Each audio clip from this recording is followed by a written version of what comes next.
Assalamualaikum warahmatullahi wabarakatuh. Hari ini kita akan belajar struktur data dengan materi array dalam bahasa C++. Ini sebetulnya masih sedikit mengulang materi terakhir tentang dasar-dasar pemrograman dalam C++. Minggu depan kita sudah mulai masuk inti ke struktur data. Di pertemuan hari ini saya ingin sedikit mengulas secara singkat tentang materi array dalam bahasa C++.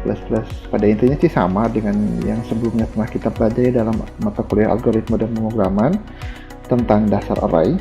Tapi saya akan ulas sedikit biar tidak lupa dan sedikit latihan lah tentang array. Jadi secara definisi masih sama sebetulnya, tidak ada struktur penulisan yang sangat berbeda dengan bahasa C. Intinya ya memang sama gitu. Jadi mayoritas sama lah. Balik lagi ke definisi, array merupakan kumpulan dari nilai-nilai data yang bertipe sama dalam urutan tertentu yang menggunakan nama yang sama. Jadi kumpulan nilai-nilai tipe datanya sama disimpan ke dalam nama yang sama. Kok namanya sama? Namanya sama, yang membedakan adalah indeks. Jadi letak atau posisi dari elemen array ditunjukkan oleh suatu indeks. Dilihat dari dimensinya, array dapat dibagi menjadi array dimensi 1, array dimensi 2, dan array multidimensi. Kita akan bahas dua-duanya di pertemuan hari ini. Sedikit analogi yang mungkin beberapa sudah lupa. Jadi setiap elemen array dapat diakses melalui indeks. Indeks array secara default dimulai dari 0, sama bahasa C dan C++ dan mayoritas bahasa pemrograman sekarang. Indeks array-nya dimulai dari 0. Deklarasi array-nya untuk umumnya tipe datanya apa, nama array dan ukuran. Contoh, tipe datanya integer, nama array-nya nilai, ukurannya 5. 5 itu berarti bukan 1 sampai 5, tapi ada 5 tempat, ada 1, ada 2, ada 3, ada 4, ada 5. Jadi di sini ada angka, nilai 0, nilai 1, nilai 2, nilai 3, dan nilai 4. Di sini kalau saya tanya nilai 2 berarti angkanya sama dengan 82, bukan berarti nilai kedua, tapi nilai dengan indeks 2. Nah, string juga sebenarnya merupakan array yang bertipe karakter. Jumlah elemen array menyatakan jumlah string. Ya kan dalam bahasa C++ tidak ada tipe data string secara langsung. Jika kita ingin menuliskan tipe data string, kita membuatnya dengan char array of character.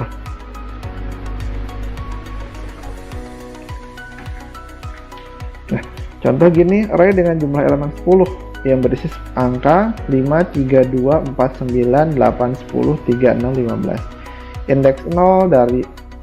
Indeks dari 0 sampai 9 adalah, berarti di sini ada indeks ke 0, 1, 2, 3, 4, 5, 6, 7, 8, 9. Di sini. Nulisnya gimana nanti? Array 10, karena memang kita butuhnya 10 elemen, tapi indeksnya dari 0 sampai 9. Isinya ya indeks 0-nya 5, 3, 2, 4, 9, 8, 10, 3, 6, 15. Ini indeks suatu array. Jadi kalau saya tanya indeks 5, berarti indeks 5 berapa? Isinya adalah 8. Terus ini paham ya? Deklarasi array untuk integer x5 berarti menyiapkan 5 tempat dengan angka 0 sampai 4 berarti. Itu juga sama. Yang cara x5 juga sama. Pengisian saat deklarasi seperti ini bisa langsung integer x5 sama dengan 1, 2, 3, 4, 5. Berarti indeks ke 0-nya adalah 1, indeks ke 4-nya adalah 5. Kalau float juga bisa seperti ini. Kalau char bisa seperti ini. Char x5 sama dengan a, b, c. Atau bisa kayak gini juga. x5 sama dengan udin. Berarti indeks ke 0 sama dengan u. Indeks ke 5 nggak ada, indeks ke 4 sama dengan n. Gitu. Ini isi tipe dari tiap array. Tadi kan dari mulai indeks ke 0, ke 1, ke 2, ke 3, sampai ke 4. Kalau a, char seperti ini, kalau float seperti ini.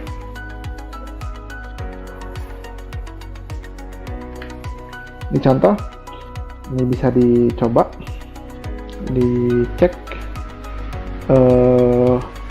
Kita tulis misalkan integer pohon 10, berarti di sini kan ada 10 tempat.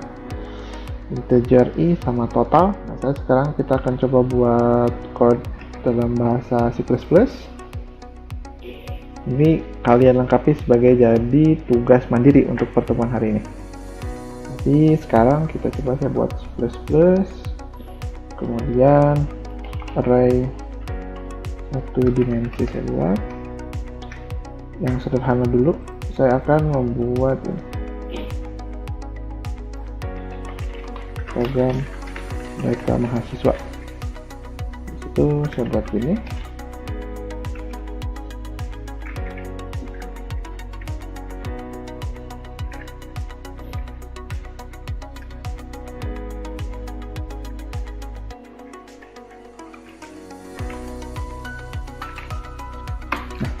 Kemudian saya deklarasikan saya butuh di sini n, kemudian data atau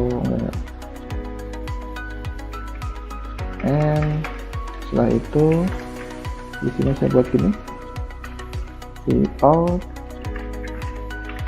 input sangatnya data. Terus itu baru deh saya buat di sini cin n. Habis itu saya deklarasi lagi data n. Nah, maksudnya kenapa? Biar ya sesuai aja di sini. Banyaknya data sesuai dengan banyaknya n diinputkan. Kemudian nanti saya butuh itu jumlah data. Jumlah data awal sama dengan 0 dulu. Setelah itu saya butuh float untuk rata-rata. Nanti kalian lengkapi programnya seperti apa contohnya. Ini saya buat seperti ini dulu. Input banyaknya data di sini n sama dengan data. Nah, sekarang saya buat ini looping biasa integer i sama dengan 0, kemudian i kurang dari n, kemudian i plus plus. Setelah itu saya buat gini, input data ke, nah datanya ke berapa di sini, data ke biasa kayak gini, tek.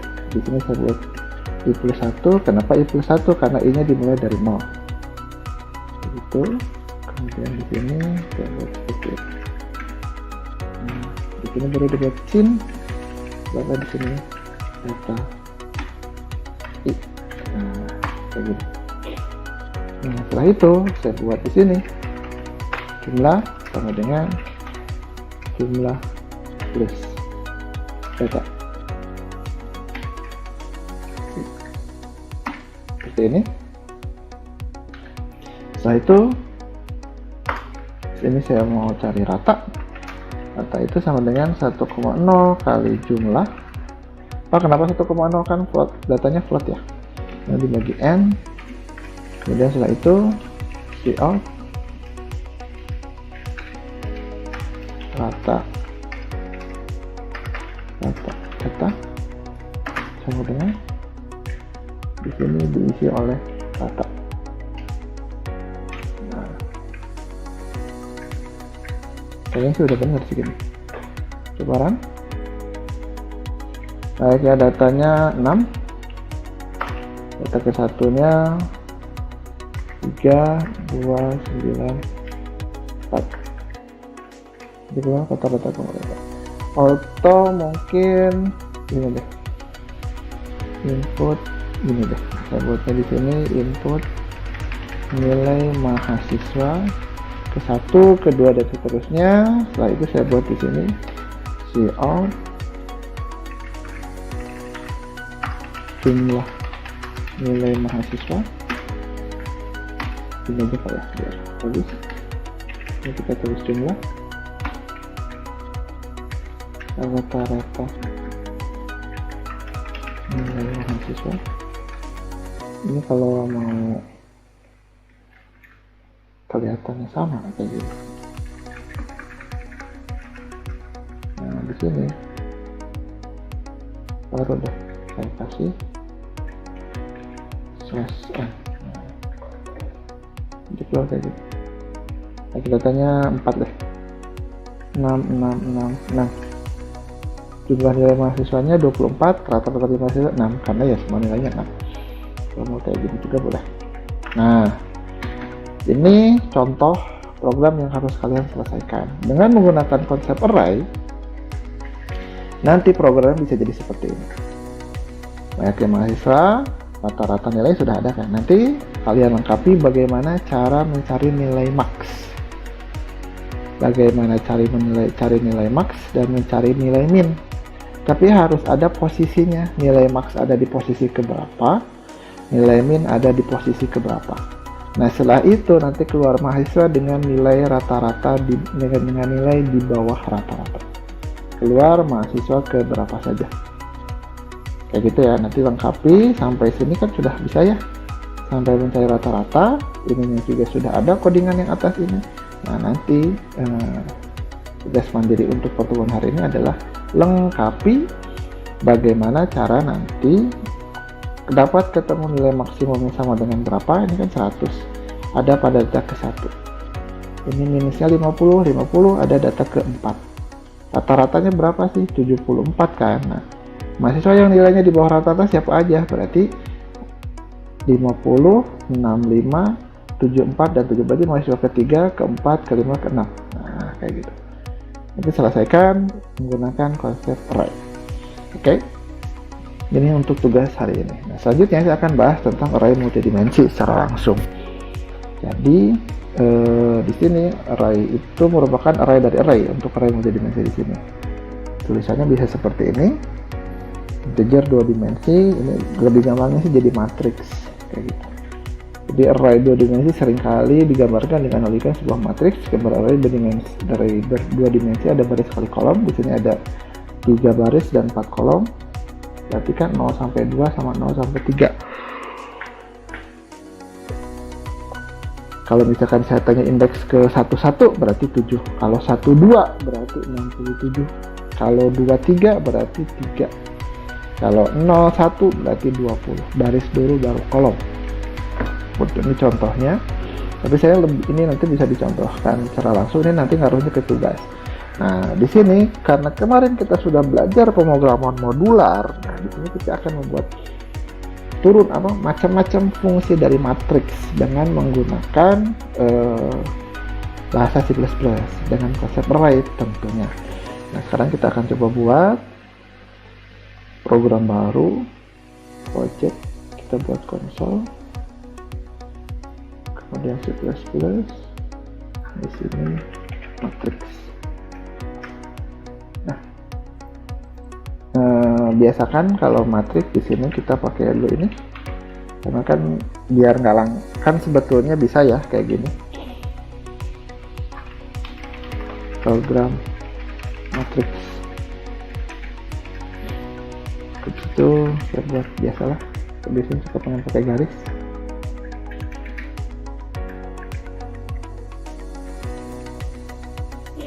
Nah, program matriks setelah itu. Kan sebetulnya kalau nulis matriks itu gini, integer matriks A gitu, 10 kan bisa gitu ya. Nah, sekarang saya kan kalau mau jadi ada B berarti kan nanti jadi gini juga ya, B 10, misalkan 10, ada 10 ordo maksimal ini ya. Nah, di sini kita bisa deklarasikan ganti itu semua dengan seperti ini. Kita mendefinisikan tipe data sendiri. Tipe integer, saya kasih nama matriks. Matriks isinya di sini saya maunya 22. Nah, seperti ini. Jadi nanti deklarasinya nggak usah integer gini, tapi langsung gini. Matriks A B. Nah, bisa seperti ini.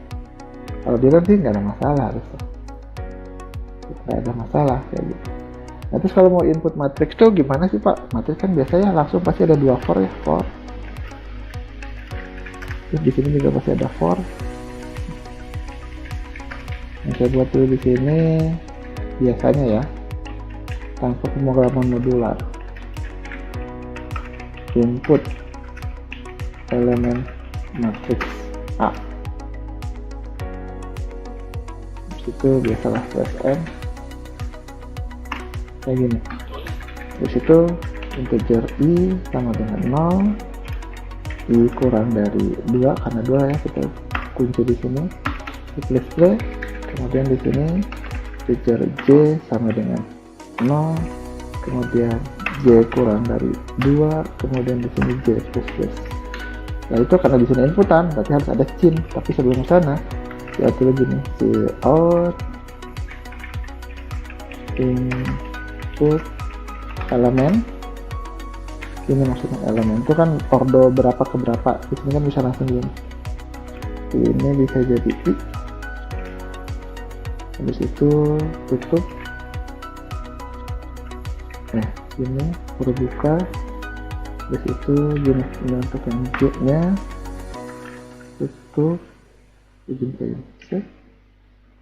Habis itu tutup juga begini. Ini gini ya. Habis itu di koma. Habis itu langsung udah di cin. Yang di cin apa sekarang? Ya di cin apa sekarang? Yang matriksnya kan, berarti di sini langsung cin A. Nah, habis itu kalau mau yang B, ya buatlah sama.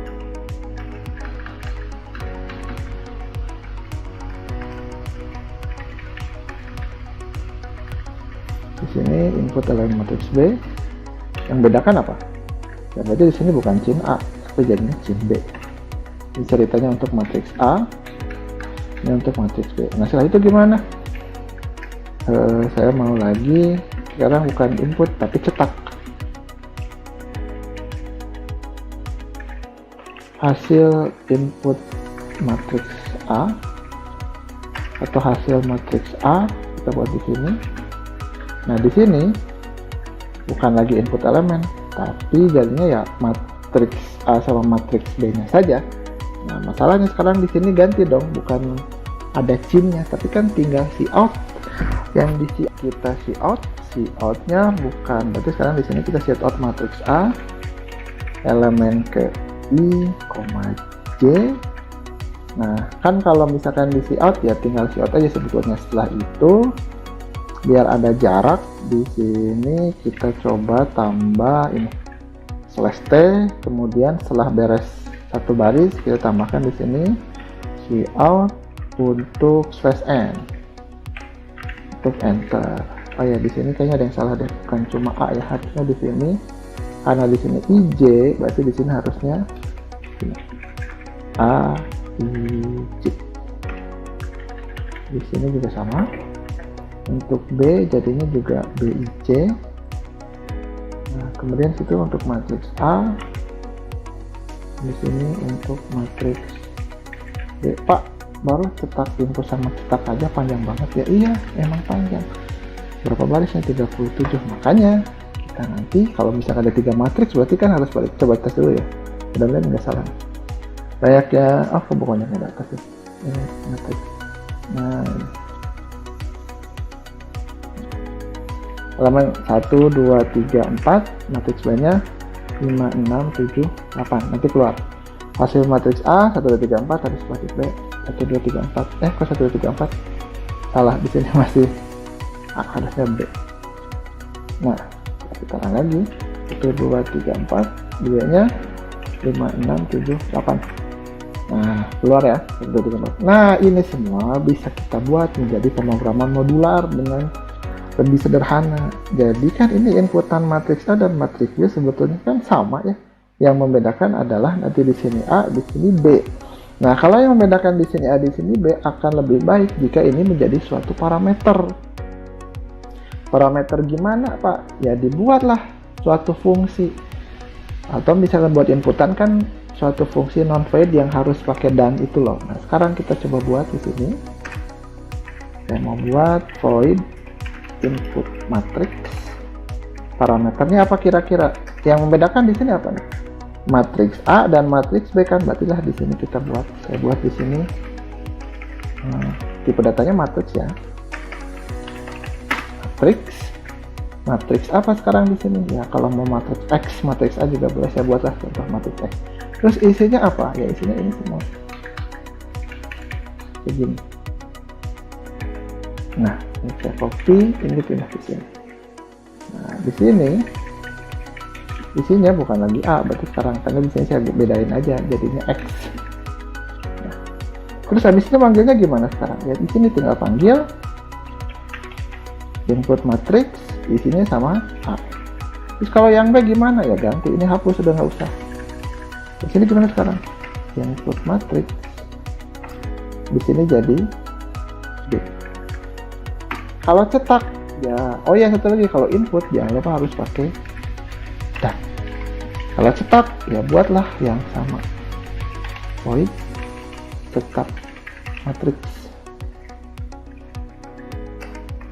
Cetak matrix di mana parameternya ya? Kalau mau buat jadi X juga nggak apa-apa. Berarti di sini matrix X.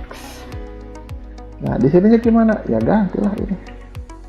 Ini semua pindah, Ctrl X, pindah ke sini. Nah, di sini si matrix di sini ganti bukan A, tapi sekarang ganti X. Berarti di sini tinggal gimana? Ya tinggal yang cetak matrix di sini A. Yang ini ganti sekarang jadi cetak matrix. Jadi hasilnya akan sama. Jadi kalau di run, ini salahnya kenapa salah? Logsnya kan. Input matrix A, input matrix B, ini saya sebentar ya. Titik koma, oh ini nggak ada titik koma. Oke. 1, 2, 3, 4, matrix B-nya 5, 6, 7, 8. Jadi hasil matriks A sama dengan segitu, hasil matriks B sama dengan segitu. Berarti sekarang sebetulnya programnya ini kan bisa di-expand segini. Isinya cuma segini di sini. Ada input matriks A, input matriks B, cetak matriks A, cetak matriks B. Kalau mau buat jumlah gimana ya? Sekarang kita bisa buat jumlah. Sebetulnya kan kalau jumlah itu sama ya dengan yang cetak, bedanya yang dicetaknya A tambah B. Berarti sekarang saya mau buat kayak gini. Void jumlah matriks, parameternya di sini pasti ada dua, bukan cuma satu matriks, kan ada dua yang dijumlahkan. Berarti matriks A misalkan dan matriks B, berarti di sini kita buat matriks X yang si outnya bukan cuma matriks X kan, tapi penjumlahannya. Jadi di sini ditambah YIJ. Selesai untuk jumlah. Terus gimana di sekarang di sini? Ya buatlah di sini si out hasil matriks A tambah B, mungkin bisa kayak gini. Tek. Di sini gimana? Jumlah matriks, parameternya kan ada dua ya, matriks X dan matriks Y. Berarti sekarang kita ganti A, B. Apakah jumlah aja kurang? Ya kurang juga sama. Beres, kita buat di sini. Nanti di sini matriks A kurang B. Kita buat di sini kurang matriks, buatlah di sini satu lagi fungsi. Ctrl C, Ctrl V. Nah, sekarang di sini kita buat kurang matriks. Di sini bukan plus tapi jadi minus. Kita cek hasilnya sama atau enggak. Kita coba close dulu. Kita run. Oh, salah di mana? Titik koma. Ada titik koma. Kita run lagi. 1, 2, 3, 4. B-nya 5, 6, 7, 8. Itu keluar. Benar nggak? A tambah B sama dengan 6, 8, 10, 8, 12 kan? 1 tambah 5, 6. 2 tambah ini 8. 3 tambah 7, 16. Kalau A minus 1 kurang 5 betul. Jadi keluar hasil plusnya ada, hasil minusnya ada. Oke, ini pemrograman modular. Jadi sebetulnya di atasnya hanya ada ini. Tuh. Program utamanya pun hanya ada panggil input, panggil cetak, panggil jumlah, panggil kurang. Seperti itu. Ini salah satu contoh implementasi dari pemrograman modular yang membuat program utama menjadi lebih singkat isinya. Seperti itu. Jadi kalau misalkan kita ingin membuat lebih banyak lagi, kita buat pemrograman modular. Ini penjelasan dari suatu matriks, ini variabel array-nya, ini kolom, ini baris, ini kolom. Jadi kesimpulan untuk mata kuliah hari ini adalah array adalah sebuah variabel yang dapat menyimpan lebih dari satu nilai sejenis memiliki tipe yang sama. Bila akan diidentifikasi sebagai tipe bentukan, maka array juga dapat dideklarasikan sebagai definisi tipe. atau TPDEF. Ini di sini, definisi tipe atau tipe data bentukan di sini. Nah, array dapat menyimpan data sehingga bisa menyederhanakan dan efektifkan sintak program. Array dibedakan menjadi dua, yaitu array satu dimensi dan array multidimensi. Setiap jenis array mempunyai kegunaannya masing-masing. Nah, nanti tugas nomor 4-nya, buatlah program kalkulator untuk dua buah matriks. Nanti ada penjumlahan, pengurangan menggunakan konsep modular. Ini sudah ada kan sebetulnya yang ini, tinggal kembangkan. Bagaimana terdapat fungsi untuk input order. Kalau ini kan dua-dua ya, nanti ada inputnya. Ini ada fungsi untuk elemen setiap matriks, ada fungsi untuk cetak matriks, nah, sudah ada ya, input sama cetak. Untuk jumlah juga udah ada, untuk kurang juga ada. Nah, ada transpose. Perkalian nggak usah, perkalian agak ribet nanti. Transpose juga udah ada nanti. Oke, itu saja mungkin untuk. Oh ya, minggu depan kita akan belajar array of record dalam bahasa C++. Jadi saya harap sudah dipelajari tentang rangkuman materi tentang array of record, karena minggu depan kita akan belajar array of record yang sebelumnya belum pernah diajarkan menggunakan C++. Oke, itu saja mungkin untuk pertemuan hari ini. Mohon maaf kalau misalkan ada salah. Sekian dari saya. Assalamualaikum warahmatullahi wabarakatuh.